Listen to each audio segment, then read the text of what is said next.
I mean, I think if you have that inner dialogue that kind of shifts overtly negative to yourself, what do you do?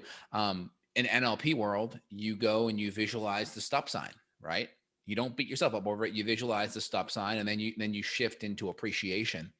Or some folks will have the elastic band on their wrist and they'll pull it tight, right? To create that negative neuroassociation, whether it's a physical elastic snap or whether it's a stop sign coming in that's visually cueing you to stop, however you want to do it, and then just kind of refocus your energy in a non-shameful way to the things that you have that are great, right? Because that stuff needs to be, you need to, it's like weeds grow automatically, negative thoughts grow automatically. It takes no effort to be a cynic in today's world. It takes no effort. It really takes a lot of effort to be an appreciator and to focus on the things that you have. So just kind of use some of those cues to stop the negative thought and then shift over into the positive thought. Now, I always find too, if you're, some people, it just kind of feels good to be negative a little bit where you're kind of venting over something. And if you feel that way, just do it while tapping on some meridian points, some of the EFT meridian points. Because I find at least if you're going to be negative, this at least decreases that sympathetic tone. And then what happens is as that nervous system kind of calms down a little bit, it's easier to shift back into that positive perspective. So you can do some of the EFT points, chin, under the nose, under the eye. I double tap. I find it's more efficient for me. And as Outer you're doing eyebrow, this, and inner as you're doing eyebrow. this, you're kind of talking about the negative thoughts. That could be, Yeah, oh, I feel just stressed, talk I feel about it. irritable. Yeah, just talk about whatever it is. I always like to go into it assigning it a number. So out of 10, 10 being the worst intensity, where are you at? You at a 5, a 6, a 7? And I try to go into it taking whatever that number is, I want to cut it in half.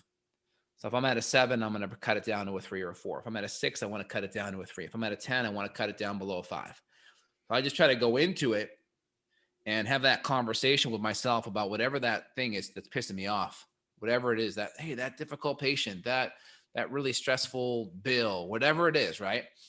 And I just kind of go into it, kind of do a little audit of where you're at, and then try to get that down until it's at least half below where it's at. And that kind of puts you back in the driver's seat. And then it gives you the ability to shift to being positive, because you can't be positive. It's harder to be positive when you have that emotional sting at a higher level on that subjective scale I gave you. So if you can cut it in half, that gives you the ability now to downshift from negative into positive. Too many people just want to make that shift while they're at a high level of negative. It's too difficult. And that's Oh where man. doing the EFT can be helpful, because one, it gives you permission to be negative, but two, you're giving your nervous system a little bit of a bump to be able to neutralize it. That is the best point you've made about the emotional stress piece, because this is like taking somebody who's in the middle of a full-blown panic attack and saying, just chill out. Just chill out, like just relax, like be positive. No, can't do that. Can't do that. So this is where like the EMDR, and then you can kind of scatter your eyes around while you do it too, right?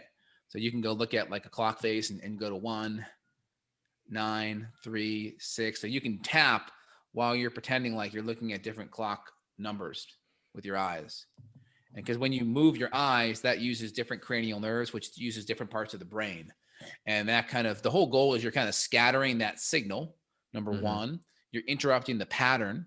Number two, it's kind of like if you're talking about something, you ever had it where someone interrupted you and you're like, what the hell was I talking about? Right? You ever have that? That's Oh kind of yeah. what you're doing a little bit to your brain and some of the negative thinking. You're trying to scatter that pattern and make it a little bit harder for your brain to go back to it. And then you're like, what was I mad about? Oh yeah, that. And then it makes it easier than shift into positive.